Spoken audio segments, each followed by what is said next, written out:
Dismayado pero hindi na raw ikinagulat ni dating Pangulong Rodrigo Duterte ang desisyon ng International Criminal Court sa hiling niyang interim release ayon sa kanyang abogado.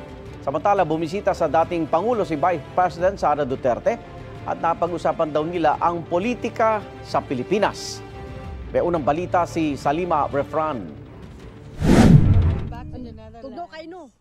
Ito ang unang dalaw ni Vice President Sara Duterte sa kanyang amang si dating Pangulong Rodrigo Duterte matapos ibasura ng Appeals Chamber ng International Criminal Court o ICC ang apela nila para sa interim release. Kumusta po si Tatay Digong after sa rejection po? Hindi niya banggit siya. Hindi ko na tinake up kasi ayaw na ako yung tama.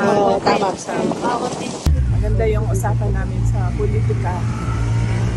May konting usapan about sa pamilya pero karamihan sa politics at kung ano yung nangyayari. Sa inilabas na desisyon ng ICC Appeals Chamber nitong Biyernes, hindi nito tinanggap ang tatlong argumento o grounds na inilatag ng kampo ni Duterte. Sabi kasi ng depensa, hindi naman tiyak na magiging banta si Duterte sa mga testigo.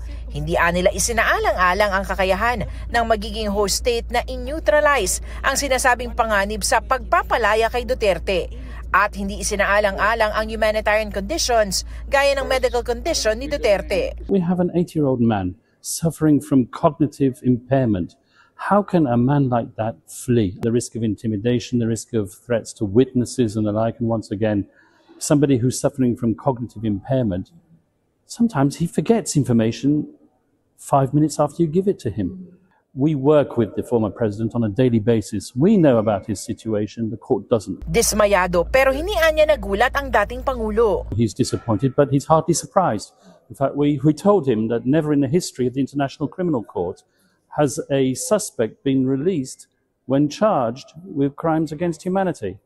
So if we'd have succeeded, it would have been miraculous. Sa Biyernes, inaasahang lalabas ang resulta ng medical evaluation ni Duterte. We hope that the evaluation of the medical experts will prove that we are right in our submissions. We work with that man on a daily basis and we find it extremely difficult because of the impediments that he's facing. Ito ang unang balita sa Salima Refran para sa GMA Integrated News.